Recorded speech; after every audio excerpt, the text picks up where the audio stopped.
नमस्कार। व्यक्तित्व पॉडकास्ट में स्वागत है। आज हम बात करने वाले हैं चंद्रगुप्त मौर्य के बारे में। जी हाँ, चंद्रगुप्त मौर्य, वो शख्सियत जिसने बिखरे हुए भारत को पहली बार एक सूत्र में पिरोया, एक विशाल साम्राज्य बनाया, मौर्य साम्राज्य। और ये कहानी सिर्फ एक राजा के नहीं है ना? उनके गुरु चाणक्य के साथ जो उनकी साझेदारी थी, वो भी उतने ही कमाल की है। कैसे एक अपमान ने इतिहास ही बदल दिया। बिल्कुल, ये पूरी कहानी ही असाधारण है। मतलब एक बिल्कुल साधारण पृष्ठभूमि से उठना, फिर इतना बड़ा साम्राज्य बनाना, यूनानियों को हराना, एक बेहतरीन शासन व्यवस्था चलाना और फिर अंत में सब कुछ छोड़ देना। सही कहा। तो चलिए इस सफर को थोड़ा और करीब से जानते हैं, समझते हैं चंद्रगुप्त मौर्य की कहानी, उनकी जिंदगी और उनके काम को। तो सबसे पहले यही सवाल उठता है कि चंद्रगुप्त थे कौन, मतलब कहाँ से आए थे। इनकी उत्पत्ति को लेकर तो कई अलग अलग बातें सुनने को मिलती हैं, थोड़ा रहस्य जैसा लगता है। हाँ, ये एक ऐसा पॉइंट है जहाँ इतिहासकारों और पुराने ग्रंथों में पूरी तरह से सहमति नहीं है। जैसे बौद्ध ग्रंथ है महावंश, दीपवंश, हाँ। और कुछ जैन ग्रंथ भी जैसे परिशिष्ट पर्वन, वो उन्हें मौर्य कुल का क्षत्रिय बताते हैं। अच्छा, क्षत्रिय। हाँ, और ऐसा मानते हैं कि ये मौर्य कुल शायद पिपलीवन इलाके का था और इनका संबंध शाक्य वंश से भी हो सकता है, वही वंश जिसमें गौतम बुद्ध का जन्म हुआ था। ओके, तो एक थ्योरी तो ये है कि वो एक जाने माने योद्धा कुल से थे, लेकिन कुछ और भी सुनने में आता है। जी, दूसरी तरफ जो ब्राह्मण ग्रंथ है, पुराण वगैरह, उनमें उन्हें अक्सर निम्न वर्ण का बताया गया है, कहीं कहीं तो शूद्र भी कहा गया है। पर यह भी हो सकता है कि ये नंद वंश का प्रोपेगेंडा हो, मतलब जिन्हें चंद्रगुप्त ने हराया था उनके विरोधियों ने ये फैलाया हो, क्योंकि नंद शासक खुद भी पारंपरिक रूप से ऊंचे कुल के नहीं माने जाते थे। हाँ, ये भी मुमकिन है। और जो यूनानी लेखक हैं जैसे जस्टिन और प्लूटार्क, जिन्होंने उस समय की घटनाओं का जिक्र किया है, वो भी उन्हें साधारण पृष्ठभूमि का ही बताते हैं। जस्टिन तो उन्हें सैंड्रोकॉट्टस कहते हैं। सैंड्रोकॉट्टस, ये चंद्रगुप्त का ही नाम है। हाँ, माना जाता है कि ये चंद्रगुप्त का ही यूनानी रूपांतरण है। तो कुल मिलाकर उनकी एकदम सही सामाजिक पहचान पर थोड़ी धुंध है, पर इतना लगता है कि शुरुआत साधारण ही रही होगी। और जन्म का समय लगभग 440-445 ईसा पूर्व के आसपास माना जाता है। जी, उसी के आसपास। और बचपन शायद काफी मुश्किलों भरा था, हो सकता है अनाथ रहे हों या गरीब परिवार से। और यहीं पर एंट्री होती है चाणक्य की। बिल्कुल, आचार्य चाणक्य, तक्षशिला के वो महान विद्वान, कौटिल्य या विष्णुगुप्त के नाम से भी जाने जाते हैं। हाँ। कहानियों के अनुसार चाणक्य ने ही चंद्रगुप्त की प्रतिभा को, उसकी लीडरशिप क्वालिटी को बहुत कम उम्र में पहचान लिया था, शायद किसी खेल के मैदान में या कहीं और उन्हें अपनी शरण में ले लिया। और चाणक्य का अपना भी तो एक बड़ा मकसद था, मगध के नंद शासक धनानंद से बदला लेना। वो कहानी तो बहुत फेमस है कि भरी सभा में उनका अपमान हुआ था। हाँ, वो घटना तो अक्सर सुनाई जाती है। कहते हैं धनानंद ने अपने पैसे और ताकत के नशे में चाणक्य जैसे विद्वान का अपमान कर दिया था। और चाणक्य ने तभी कसम खाई कि वो नंद वंश को जड़ से उखाड़ फेंकेंगे और तभी अपनी शिखा, मतलब चोटी, बांधेंगे। ये शायद सिर्फ व्यक्तिगत बदला नहीं था, उस समय के शासक के अहंकार के खिलाफ एक विद्वान का विद्रोह भी था। और इसी संकल्प को पूरा करने के लिए उन्होंने चंद्रगुप्त को चुना, उन्हें तैयार किया। बिल्कुल, उन्होंने चंद्रगुप्त को सिर्फ एक योद्धा नहीं बनाया, बल्कि एक भविष्य का राजा बनाया। तक्षशिला में, जो उस समय ज्ञान का बड़ा केंद्र था, उन्हें बेहतरीन तालीम दिलवाई। किस तरह की तालीम? हर तरह की, मतलब सैन्य कला, रणनीति, राजकाज चलाना, कूटनीति, अर्थशास्त्र, दर्शन, सब कुछ। यहाँ तक कहते हैं कि जब सिकंदर भारत आया था तो चंद्रगुप्त और चाणक्य ने यूनानी सेना के तौर तरीकों का भी बारीकी से अध्ययन किया था। अच्छा, ये तो बाद में काम आया होगा। बहुत काम आया। तो उस वक्त मगध पर नंदवंश का राज था और राजा था धनानंद, जिसके बारे में कहा जाता है कि वो अपनी नीतियों की वजह से, शायद भारी टैक्स वगैरह की वजह से, जनता में ज्यादा लोकप्रिय नहीं था। सही कहा, प्रजा में असंतोष था और हो सकता है कि जो पुराने अमीर वर्ग थे वो भी नंद राजाओं से खुश न हो। इसी माहौल का फायदा चाणक्य और चंद्रगुप्त ने उठाया। चाणक्य के मार्गदर्शन में चंद्रगुप्त ने अपनी सेना बनानी शुरू की, पर यह कोई रेगुलर आर्मी नहीं थी शुरू में। इसमें स्थानीय राजाओं की टुकड़ियां थीं, नंदों से नाराज अफसर थे, अलग अलग कबीलाई समूह थे। अच्छा। सुनने में आता है कि हिमालय के इलाके के एक राजा थे, पर्वतक, उनसे भी गठबंधन किया था। लेकिन नंद साम्राज्य तो बहुत ताकतवर था, मगध जीतना आसान तो नहीं रहा होगा। मैंने सुना है पहली कोशिश नाकाम रही थी। क्या सीधे राजधानी पाटलिपुत्र पर हमला कर दिया था? हाँ, ऐसा कुछ वर्णन मिलता है कि शुरू में शायद उन्होंने सीधे पाटलिपुत्र पर हमला करने की सोची, जो सफल नहीं हुआ। तो फिर हार मान ली? नहीं, चाणक्य हार मानने वालों में से नहीं थे। वो हार से सीखते थे। इस नाकामी ने उन्हें अपनी रणनीति बदलने पर मजबूर किया। क्या बदलाव किया फिर? उन्होंने समझा कि सीधे सेंटर पर हमला करने से पहले बाहरी इलाकों पर कंट्रोल करना ज्यादा जरूरी है, अपना बेस मजबूत करना जरूरी है। तो उनका ध्यान गया उत्तर पश्चिम भारत की तरफ, पंजाब और सिंध के इलाके। अच्छा, उधर क्यों? क्योंकि सिकंदर के जाने के बाद वहां एक तरह का पावर वैक्यूम था, अस्थिरता थी। यूनानी गवर्नर्स जो वहां थे, उनके खिलाफ लोगों में गुस्सा भी था। चाणक्य ने इस सिचुएशन को भुनाने का सोचा। मतलब पहले किनारे मजबूत किए, संसाधन जुटाए, अपनी ताकत बढ़ाई और फिर सही समय पर केंद्र पर हमला। ये तो काफी स्मार्ट रणनीति लगती है। तो को अपने साथ मिलाया, सेना मजबूत की, रिसोर्स जमा किए। इसमें चाणक्य की वो मशहूर जासूसी व्यवस्था, गुरिल्ला युद्ध की तकनीकें और डिप्लोमेसी सब काम आया। धीरे धीरे उन्होंने मगध के आसपास के इलाकों पर कब्जा किया और आखिर में पाटलिपुत्र को घेर लिया। और इस बार कामयाबी मिली? हाँ, इस बार रणनीति काम कर गई।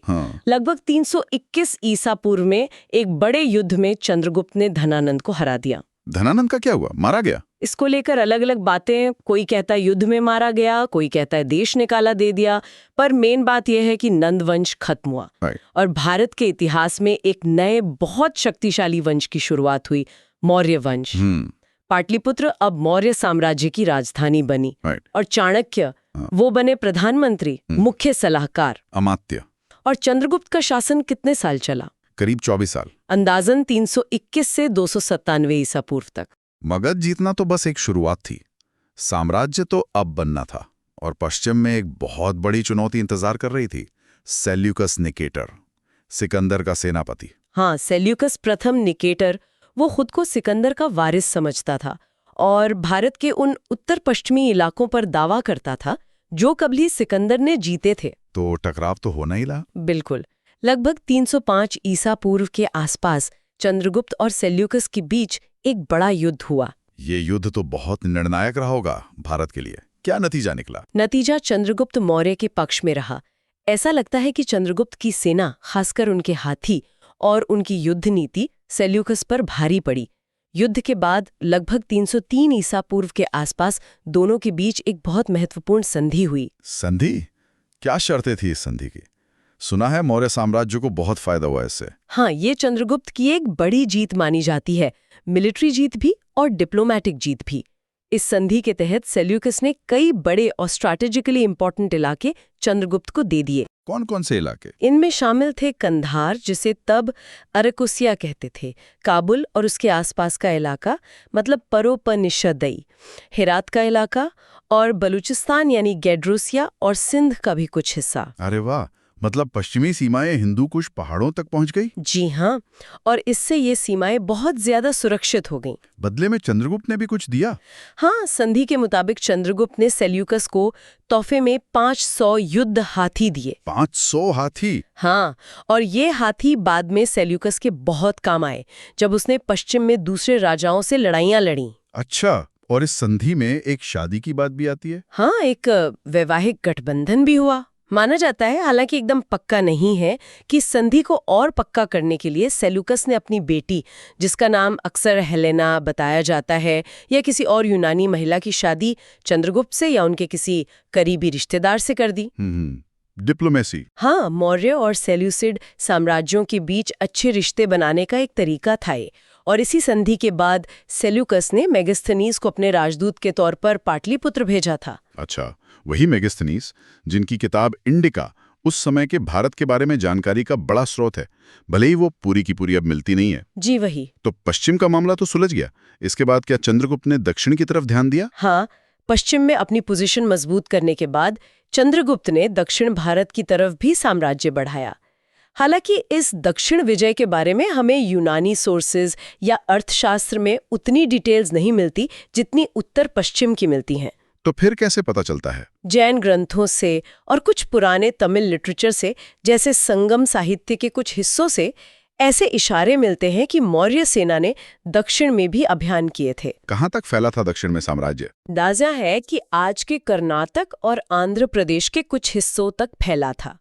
हो सकता है कि वहां सीधे कब्जा करने के बजाय वहां के स्थानीय राजाओं से अपनी अधीनता स्वीकार करवाई हो। तो अगर हम पूरा नक्शा देखें चंद्रगुप्त के समय का, तो मौर्य साम्राज्य कितना बड़ा था, कहां से कहां तक? ये उस समय तक भारतीय उपमहाद्वीप में बना सबसे बड़ा साम्राज्य था। सोचिए, उत्तर में हिमालय से लेकर दक्षिण में मैसूर, ये उत्तरी कर्नाटक तक, और पूर्व पश्चिम? पूरब में बंगाल की खाड़ी से लेकर पश्चिम में हिंदुकुश पहाड़ों तक, मतलब आज के अफगानिस्तान और ईरान बॉर्डर तक। लगभग पूरा भारतीय उपमहाद्वीप सिवाय सुदूर दक्षिण के कुछ तमिल राज्यों और शायद कुछ अंदरूनी जंगली इलाकों को छोड़कर पहली बार एक झंडे के नीचे आ गया था, एक एम्पायर। इतना बड़ा साम्राज्य, इसे चलाना, इतने अलग अलग तरह के इलाकों पर कंट्रोल रखना, ये तो बहुत बड़ा चैलेंज रहा होगा। यहाँ पर चाणक्य और उनके अर्थशास्त्र के सिद्धांतों का रोल जरूर बहुत बड़ा रहा होगा। बिल्कुल। चंद्रगुप्त की कामयाबी सिर्फ जीतने में नहीं थी, बल्कि एक ऐसी मजबूत, सेंट्रलाइज्ड और कुशल एडमिनिस्ट्रेटिव व्यवस्था बनाने में भी थी जो इतने बड़े साम्राज्य को संभाल सके। और ये पूरा मौर्य प्रशासन चाणक्य के सिद्धांतों पर ही आधारित था। कैसा था ये प्रशासन? सबसे ऊपर कौन था? सबसे ऊपर तो सम्राट थे, जिनके पास सारी शक्ति थी, लेकिन उनसे उम्मीद की जाती थी कि वो धर्म और प्रजा की भलाई के हिसाब से राज करें।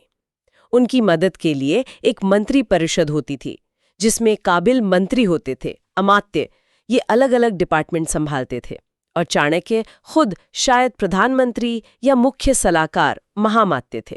और इस प्रशासन को नीचे के लेवल पे कैसे ऑर्गेनाइज किया गया था? इतने बड़े साम्राज्य को चलाने के लिए उसे प्रांतों में बांटा गया था। कुछ बड़े प्रांतों के नाम मिलते हैं, जैसे पूरब में तोसल्ली, आज का ओडिशा, पश्चिम में उज्जैनी, मालवा, उत्तर पश्चिम में तक्षशिला और दक्षिण में सुवर्णगिरी, शायद कर्नाटक में। इन प्रांतों का मुखिया कौन होता था? अक्सर शाही परिवार का कोई सदस्य, कोई राजकुमार, जिन्हें कुमार या आर्यपुत्र कहते थे, या फिर सम्राट का कोई भरोसेमंद बड़ा अफसर, जिन्हें महामात्र या राष्ट्रीय कहा जाता था। प्रांतों के नीचे? प्रांतों के नीचे जिले होते थे, जिन्हें विषय या आहार कहते थे, और सबसे छोटी यूनिट थी गांव, जिसका अपना मुखिया होता था, ग्रामिक। और शहरों का प्रशासन, खासकर राजधानी पाटलिपुत्र का? आपने मेगास्थनीज का जिक्र किया था, उन्होंने तो इसके बारे में काफी कुछ लिखा है। हाँ, मेगास्थनीज ने पाटलिपुत्र का जो वर्णन किया है वो तो कमाल का है। एक बहुत बड़ा, भव्य और एकदम वेल प्लान्ड शहर लगता है। उन्होंने लिखा कि एक गंगा और सोन नदियों के किनारे बसा एक लंबा आयताकार शहर था, और ये लकड़ी की एक बहुत मजबूत दीवार से घिरा था, जिसके कुछ सबूत आज भी पटना के पास कुम्हरार में खुदाई में मिले हैं। अच्छा, मेगास्थनीज के हिसाब से इस दीवार में सैकड़ों टावर थे और दर्जनों गेट थे। शहर के चारों तरफ एक गहरी खाई भी थी सुरक्षा के लिए। कौटिल्य और स्ट्रैबो जैसे लेखकों ने भी महल की शानो शौकत का जिक्र किया है। एक बड़ा हॉल था जिसमें कई खंभे थे, चमकदार पॉलिश वाले पत्थर के खंभे, वो भी कुम्हार में मिले हैं। और शहर का एडमिनिस्ट्रेशन कैसे चलता था? मेगास्थनीज बताते हैं कि शहर के प्रशासन के लिए खास इंतजाम था। शायद 30 लोगों की एक कमेटी थी, जो 6 छोटी कमेटियों में बटी थी। हर कमेटी में 5 लोग। ये कमेटियां क्या करती थी? अलग अलग काम देखती थी, जैसे कारीगरों का काम देखना, बाहर से आने वाले लोगों की देखभाल करना, जन्म मृत्यु का रिकॉर्ड रखना, व्यापार धंधे को रेगुलेट करना, बनी हुई चीजों की क्वालिटी चेक करना और बिक्री का टैक्स वसूलना। ये तो वाकई बहुत डिटेल्ड और ऑर्गेनाइज सिस्टम लगता है उस जमाने के हिसाब से। हाँ, बहुत एडवांस था। और सेना, कहते हैं मौर्य सेना बहुत विशाल थी। मेगास्थनीज ने जो नंबर दिए हैं, हो सकता है वो थोड़े बढ़ा चढ़ा कर हों, पर फिर भी अंदाजा लगता है कि सेना कितनी बड़ी थी। उनके हिसाब से चंद्रगुप्त की स्टैंडिंग आर्मी में 6 लाख पैदल सैनिक थे। 6 लाख? जी। 30,000 घुड़सवार, 9,000 युद्ध हाथी और हजारों रथ। ये उस जमाने के हिसाब से बहुत बड़ी और ताकतवर सेना थी। इसे मैनेज कैसे करते थे? इसके लिए भी एक अलग डिपार्टमेंट था, जिसमें शायद 6 बोर्ड या समितियां थीं। हर समिति सेना के एक हिस्से को देखती थी। पैदल सेना, घुड़सवार, रथ, हाथी, नौसेना। नौसेना भी थी। हाँ, जो शायद नदियों और समुद्री तटों की सुरक्षा के लिए थी। और एक बहुत जरूरी समिति थी जो ट्रांसपोर्ट और सप्लाई मतलब लॉजिस्टिक्स देखती थी। और ये एक परमानेंट प्रोफेशनल आर्मी थी। सैनिकों को राज्य से तनख्वाह और सुविधाएं मिलती थीं। ये पहले के सिस्टम से काफी अलग और बेहतर था। जाहिर है इतनी बड़ी सेना और इतना बड़ा प्रशासन चलाने के लिए पैसा भी बहुत चाहिए होता होगा। इकोनॉमी कैसे चलती थी, टैक्स वगैरह? मौर्य साम्राज्य की इकोनॉमी का बेस तो खेती ही थी, लेकिन व्यापार और इंडस्ट्री भी काफी डेवलप्ड थे। राज्य की कमाई का सबसे बड़ा जरिया था जमीन का टैक्स, जिसे भाग कहते थे। कितना होता था ये टैक्स? आमतौर पर उपज का छठा हिस्सा 1/6, लेकिन जमीन की क्वालिटी और सिंचाई की सुविधा के हिसाब से ये शायद 14 तक भी हो सकता था। और क्या क्या टैक्स थे? व्यापार पर टैक्स लगता था, चुंगी लगती थी, खानों से कमाई होती थी, जंगलों से कमाई होती थी, और राज्य खुद भी कई बिजनेस करता था। राज्य खुद बिजनेस करता था? जैसे नई जमीन को खेती लायक बनाना, सिंचाई के लिए नहरें वगैरह बनवाना, खाने चलवाना, सोना, हीरा, लोहा, तांबा, नमक बनाना, हथियार बनाना। टैक्स वसूलने के लिए समाहर्ता नाम का अफसर होता था और खजाने की देखभाल सन्निधाता करता था। मतलब राज्य इकोनॉमी में काफी एक्टिव था। सड़कें वगैरह भी बनी होंगी। बिल्कुल। व्यापार और आने जाने को आसान बनाने के लिए सड़कों का जाल बिछाया गया। सबसे मशहूर थी उत्तरा पथ, एक तरह का हाईवे जो पूरब में बंगाल के ताम्रलिप्ति पोर्ट से लेकर उत्तर पश्चिम में तक्षशिला और शायद उससे भी आगे मध्य एशिया तक जाता था। यही बाद में ग्रैंड ट्रंक रोड बनी? हाँ, उसी का पुराना रूप था ये। खेती को बढ़ावा देने के लिए सिंचाई पर भी जोर दिया गया। नहरें, तालाब, कुएं बनवाए गए। इन सब से देश के अंदर तो व्यापार बढ़ा ही, साथ ही मौर्य साम्राज्य का बाहरी दुनिया से भी ट्रेड बढ़ा। यूनान, मध्य एशिया, शायद दक्षिण पूर्व एशिया से भी। और लेन देन के लिए सिक्के चलते थे? हाँ, मानकीकृत सिक्के, स्टैंडर्ड सिक्के चलते थे। खासतौर पर चांदी के आहत सिक्के, पंच मार्क्ड कॉइन, जिन्हें पण कहा जाता था, वो बहुत चलते थे। और वो जासूसी व्यवस्था, चाणक्य की स्पाई एजेंसी के बारे में बड़ा सुनने को मिलता है। क्या वो वाकई इतनी खतरनाक और फैली हुई थी? हाँ, चाणक्य के अर्थशास्त्र में एक बहुत डिटेल्ड, ऑर्गेनाइज्ड और एफिशिएंट जासूसी सिस्टम का जिक्र है, जिसे गूढ़ पुरुष कहा गया है, और माना जाता है कि चंद्रगुप्त ने इसे अपने राज्य में लागू भी किया था। कैसे काम करती थी ये जासूस? ये जासूस समाज के हर हिस्से में फैले होते थे। वो साधु, व्यापारी, किसान, कारीगर, नाचने वाली, किसी भी रूप में हो सकते थे। अच्छा। उनका मेन काम था राज्य के अंदर कोई साजिश तो नहीं चल रही, विद्रोह की कोई संभावना तो नहीं, अफसर ठीक से काम कर रहे हैं या नहीं, भ्रष्टाचार तो नहीं है, दुश्मन देश क्या कर रहे हैं, इन सब बातों पर नजर रखना और चुपचाप राजा तक खबर पहुंचाना।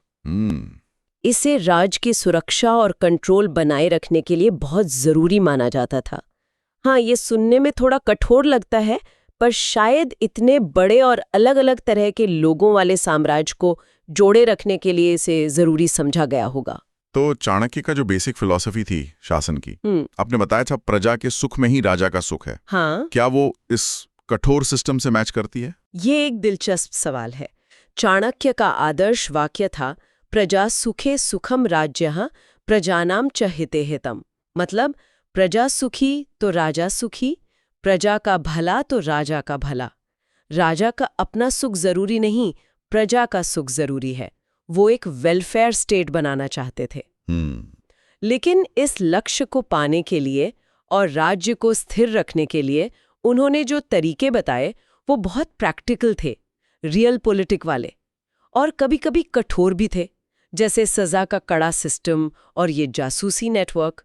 उन्होंने राज्य के 7 जरूरी अंग बताए थे। सप्तांग सिद्धांत। सप्तांग सिद्धांत वो क्या थे?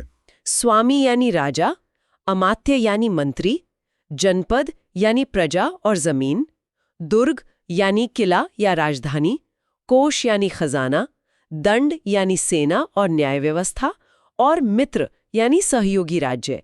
ये 7 राज्य रूपी शरीर के अंग माने गए। सबके ठीक से काम करने पर ही राज्य चलता था। उस जमाने का समाज कैसा रहा होगा? आम लोगों की जिंदगी शहरों और गांवों में क्या फर्क था? शहर, खासकर पाटलिपुत्र जैसे बड़े शहर, तो काफी डेवलप्ड थे। भीड़भाड़ वाले शायद मल्टीकल्चरल सेंटर थे, जहां व्यापारी, कारीगर, सैनिक, अफसर, सब तरह के लोग रहते थे। मेगस्थनीज के विवरण से लगता है कि शहरी जीवन काफी अच्छा था। लेकिन ज्यादातर लोग तो गांव में ही रहते होंगे। हाँ बिल्कुल, मौर्य साम्राज्य की ज्यादातर आबादी गांव में रहती थी। उनका मुख्य काम खेती और पशुपालना था। समाज में वर्ण व्यवस्था थी, लेकिन कुछ विद्वान मानते हैं कि यह शायद उतनी कठोर नहीं थी जितनी बाद में हुई। मेगस्थनीज ने तो समाज को 7 हिस्सों में बांटा था। हाँ, उन्होंने 7 प्रोफेशनल ग्रुप्स बताए थे, जैसे दार्शनिक, किसान, सैनिक, चरवाहे, कारीगर, इंस्पेक्टर और मंत्री। ये शायद वर्ण व्यवस्था की उनकी अपनी समझ थी। दास प्रथा भी थी, अर्थशास्त्र में इसका जिक्र है। लेकिन मेगस्थनीज कहते हैं कि भारत में गुलामी उतनी ज्यादा या क्रूर नहीं थी जितनी ग्रीस और रोम में थी। दासों के कुछ अधिकार भी थे और उनकी आजादी के नियम भी थे। और महिलाओं की स्थिति? वो शायद उनके सोशल क्लास, इलाके और परिवार पर निर्भर करती थीं। कुछ महिलाओं को पढ़ने लिखने और प्रॉपर्टी रखने का अधिकार था, वो बिजनेस और एडमिनिस्ट्रेशन में भी हो सकती थीं, जबकि बाकियों की जिंदगी ज्यादा सीमित थी। और कल्चर के लिहाज से उस युग में क्या खास था? क्या यूनानियों के संपर्क का कोई असर पड़ा? हाँ, यूनानियों से कांटेक्ट बढ़ने से, खासकर सेलुकस से संधि और मेगस्थनीज जैसे राजदूतों के आने जाने से थोड़ा हेलेनिस्टिक यानी यूनानी आर्ट, आर्किटेक्चर और शायद एस्ट्रोनॉमी वगैरह का असर पड़ा होगा। इसके निशान हमें बाद की मौर्य कला में दिखते हैं, जैसे अशोक के स्तंभों की पॉलिश और मूर्तियों में। लेकिन शायद उससे भी ज्यादा जरूरी बात थी उस युग की धार्मिक विविधता और सहिष्णुता। मतलब उस समय भारत में कई धर्म और दर्शन एक साथ चल रहे थे। ब्राह्मण या वैदिक परंपरा थी, बौद्ध धर्म तेजी से फैल रहा था, जैन धर्म का काफी प्रभाव था, आजीवक संप्रदाय था और बहुत सारे लोकल विश्वास भी थे। और राजा का रवैया कैसा था इन सब के प्रति? ऐसा लगता है कि चंद्रगुप्त ने और बाद में बिंदुसार और अशोक ने भी आमतौर पर सभी धर्मों के प्रति सहिष्णुता दिखाई। उन्हें सरकारी मदद भी दी। इसी माहौल में आर्ट, लिटरेचर, फिलॉसफी, साइंस सबका विकास हुआ। लिखने के लिए ब्राह्मी लिपि का इस्तेमाल बढ़ा, जो आगे चलकर भारत और साउथ ईस्ट एशिया की ज्यादातर लिपियों की मां बनी। और अब आते हैं चंद्रगुप्त मौर्य की कहानी के उस हिस्से पर जो शायद सबसे ज्यादा हैरान करता है, सोचने पर मजबूर करता है। अपने हाथों से बनाया इतना बड़ा साम्राज्य, इतनी ताकत, इतनी शान शौकत, सब कुछ छोड़कर जिंदगी के आखिरी सालों में एक जैन साधु बन जाना, ये कैसे हुआ, क्यों हुआ? हाँ, ये चंद्रगुप्त की जिंदगी का सबसे रहस्यमयी और आध्यात्मिक पड़ाव है। जैन परंपरा में खासकर हेमचंद्र के परिशिष्ट पर्वन और हरिशेन के बृहत कथाकोश जैसे ग्रंथों में इसके बारे में काफी कुछ लिखा है। क्या लिखा है?